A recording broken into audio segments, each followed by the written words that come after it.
Right, here we're doing a review of the Dabpress sauce maker plate. I just unboxed it. Came really well packaged. You would have had to pretty much run over it with a car to mess this thing up in the way it was packaged. So that's really good on the company that they packaged it that well. Here's the back of it. It's got a fuse there. This is disconnectable. This comes off. Standard power cord there. It's got some instructions here for the temp control boxes. Maximum temperature range 0 to 400 degrees, 110 voltage, and 600 watts as the energy consumption. Instructions: turn on main switch, start reading. Pretty obvious. Set a temperature between 0 and 400. Main switch is there at the front. Yeah, pretty basic there. I'm just going to plug this in real quick here. So I haven't actually plugged it in yet. Alright. Main switch.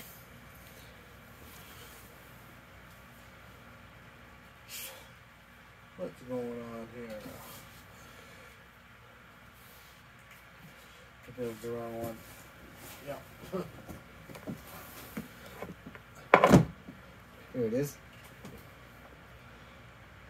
Alright. Here's the main switch. It's pretty easy to adjust the temperature. That's the on and off for adjusting. You can adjust single digits. Your double digits here, and then if you want all the way up to triple digits.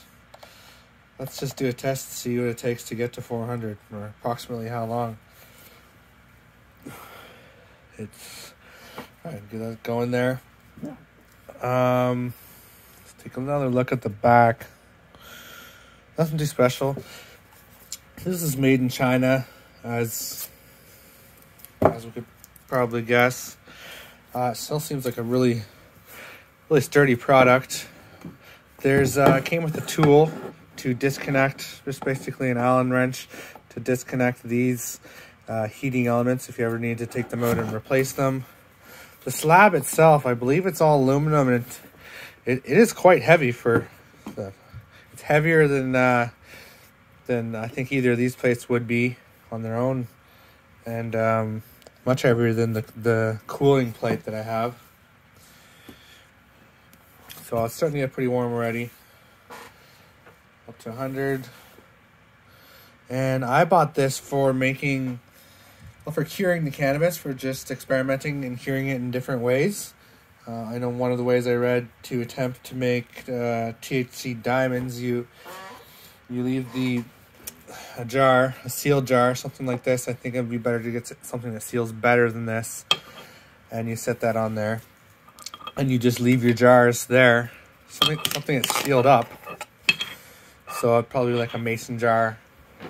A small mason jar full of, or at least maybe half full of rosin like this. This one just has some dark 25U bubble hash in it at the moment, but something like that, and you leave it there, and it says it can take weeks. So I'm hoping this won't take too much hydro.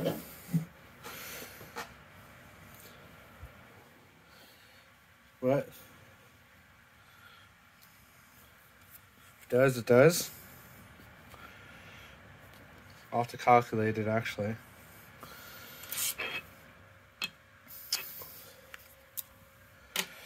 So it's actually quite hot now. I wouldn't want to touch this. 162 degrees Fahrenheit. I mean, I can touch it, but yeah. Not for any more than a second or two.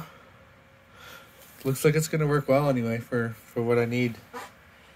Another thing I thought of is you can use your main plates if you need for heating as well.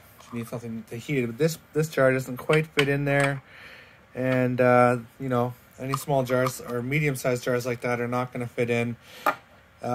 there's not quite that much room really on either sides of the plates to really do anything. Like I had some situations where I wanted to heat just the paper, the parchment paper, a little bit to liquefy the stuff to get it off again there. I know there's a cold plate, but this was a different kind of product there that I was pressing that just kind of crystallized right away when it goes down in heat. So anyway, I'll be using it for that, and I think I'll have a few different uses for it. We'll see. It's a good tool to have. And it complements the main press quite well.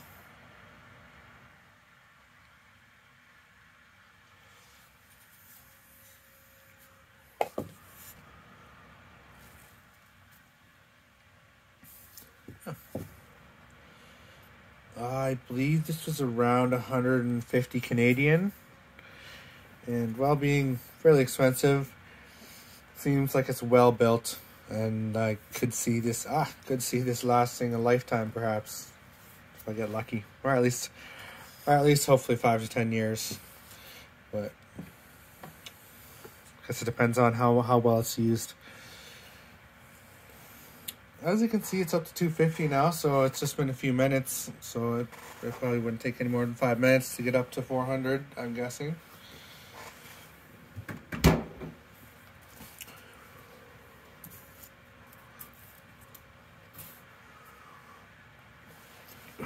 All in all, I'm happy, and I'm going to post a video later on, another day, of the thing actually in use. Probably wait till I make something decent out of it. Using it to separate some terps and kind of condense the cannabinoids together, hopefully. So I'll have a terp sauce and some cannabis diamonds maybe if it works out. If not, then just kind of for curing the bud instead of an oven. I really didn't want to have to use my oven because who wants to keep their oven on for days at a time? Seems like that'd be pretty expensive on the hydro. And it's also not down in my work area. Pretty much got whatever I need down here in the work area.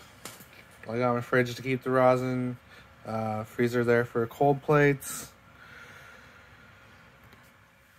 The whole outfit down here. So it made sense to get this and have it down here as well to work with. All right, well, I guess that's that. That's the product. Pretty simple. If the product should ever fail, I'll probably let you guys know about that. But all right, Zen Express over and out for now.